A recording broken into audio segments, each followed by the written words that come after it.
ভাদ্র মাস তো শেষ হয়ে যাচ্ছে, আর এই তালের পিঠা না খেলে কি হয়? আর এভাবে তালের বড়া বানিয়ে খেলে বুঝতেই পারবেন না যে এটি তালের রস দিয়ে তৈরি করা হয়েছে। একবারে কেকের মতো লাগবে খেতে, আর খুবই মজা হয়। আসসালামু আলাইকুম, কেমন আছেন সবাই? খুবই অল্প সময় এই তালের বড়াগুলো আমি তৈরি করে নিয়েছি। বাইরেটা ক্রিস্পি হবে আর ভিতরটা সফট, একবারে কেকের মতো হবে, নরম তুলতুলে, আর অল্প সময়ে তৈরি হয়ে যায়। খুব বেশি তেলেরও প্রয়োজন হয় না। আর আপনি ঝটপট এই তালের বড়াটা বানিয়ে খেতে পারেন। চলুন তবে শুরু করা যাক। এখানে আমি নিয়ে নিয়েছি 2 কাপের মতো শুকনো চালের গুঁড়ো। আপনারা যে কোনো চালের গুঁড়োটাই নিতে পারেন। এখানে আমি আতপ চালের গুঁড়ো নিয়েছি।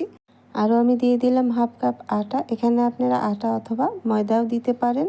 আরও দিয়ে দিয়েছি হাফ কাপ চিনি। মিষ্টির ব্যালেন্সটা আপনারা বুঝে দিতে পারেন। এখানে আমি হাফ কাপ চিনি দিয়েছি। আমি হালকা মিষ্টিটা পছন্দ করি। এখানে দিয়ে দিলাম 1 টেবিল চামচের মতো বেকিং পাউডার। আরও দিয়ে দিচ্ছি হাফ টেবিল চামচের মতো বেকিং সোডা আর স্বাদ মতো লবণ। বেকিং পাউডার আর বেকিং সোডাটা দেওয়ার চেষ্টা করবেন, তাহলে পিঠাগুলো খুবই ফুলকো হবে আর খেতেও ভালো লাগবে। আর এখানে দিয়ে দিচ্ছি 1 কাপ আমি তালের রস দিয়েছি। আর আমি এই তালের রসটা ফ্রোজেন করে রেখেছিলাম। কি করে তালের রসটা বের করে ফ্রোজেন করে রাখতে হয় সেই ভিডিওটা আমার চ্যানেলে দেওয়া আছে, চাইলে দেখে আসতে পারেন। এখন আমি তালের রস দিয়ে মাখিয়ে নিচ্ছি, দেখতেই পাচ্ছেন। আর এখানে আমি কোনো পানি দেইনি তালের রসে, সেজন্য রসটা একটু ঘন হয়ে আছে। আমি এখানে কিছুটা পানি দিচ্ছি। তালের রস দিয়ে পুরো ডোটা মাখিয়ে নিতে পারেন। আমি মাখিয়ে নিচ্ছি, দেখতে পাচ্ছেন। আর অল্প অল্প করে পানি দিয়ে দিচ্ছি, দিয়ে আমি সুন্দর একটা ডো তৈরি করে নিচ্ছি। আর অবশ্যই এই তালের বড়া তৈরি করার জন্য সফট একটি ডো তৈরি করতে হবে। আর তালের বড়া কী করে তৈরি করতে হয় সেটা আমরা সবাই অনেকেই জানি, তবে এভাবে আপনারা একবার তালের বড়াটা বানিয়ে খেতে পারেন, খুবই মজা হয় খেতে।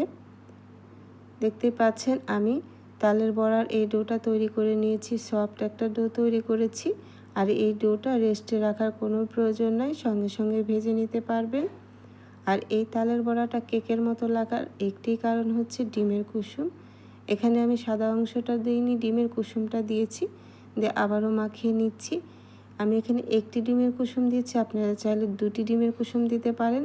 আর এভাবে আপনারা একবার তালের বড়া বানিয়ে খেতে পারেন, দেখবেন কতটা মজা হয়। আর ছোটো বাচ্চারা তো খুব মজা করে খেয়ে নেবে, একবারে কেকের মতো মনে হবে, আর খুব অল্প সময় তৈরিও করা যাবে। আমি একটি কড়াইয়ের মধ্যে তেল দিয়ে দিয়েছি, দেখতে পাচ্ছেন। আর একে একে আমি এই বড়াগুলো তৈরি করে নিচ্ছি। আর তেলটা কিন্তু খুব বেশি গরম করে নেওয়া যাবে না, মিডিয়াম গরম হয়ে আসলে এই বড়াগুলো দিয়ে দিতে হবে। আর 2-3 মিনিটের মধ্যে এই বড়াগুলো তৈরি হয়ে যাবে। এক পাশটা যখন কালার এসে যাবে তখন আরেক পাশটা উল্টে দিতে হবে। চুলার আঁচটা কিন্তু কোনোভাবে বাড়িয়ে দেওয়া যাবে না, তাহলে উপরটা কালার চলে আসবে আর ভিতরটা কাঁচা থেকে যাবে। আমি চুলার আঁচটা মিডিয়াম লো করে ভেজে নিচ্ছি, দেখতে পাচ্ছেন। আর খুব তাড়াতাড়ি কিন্তু এই বড়াগুলো তৈরি হয়ে যায়, যেহেতু এখানে ডিম দেওয়া হয়েছে। এক পাশটা আমার কালার চলে এসেছে, আমি আরেক পাশটা উল্টিয়ে দিচ্ছি। আর এভাবে আপনি তালের বড়া বা পিঠা তৈরি করতে পারেন, খুব বেশি তেলেরও প্রয়োজন হয় না। এভাবে আমি উল্টে পাল্টে ভেজে নিচ্ছি। আর চুলার জালটা আমি একইভাবে রেখেছি, দেখতেই পাচ্ছেন নিশ্চয়ই। বড়াগুলো আমার তৈরি হয়ে গেছে, এখন আমি উঠিয়ে নিচ্ছি।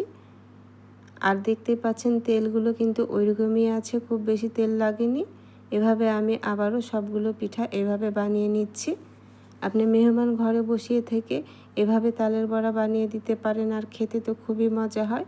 ডিমের কুসুম দেওয়ার কারণে কোনো গন্ধ আসবে না, ডিমের কাঁচা গন্ধ আসবে না, যেহেতু এখানে তালের রস দেওয়া আছে।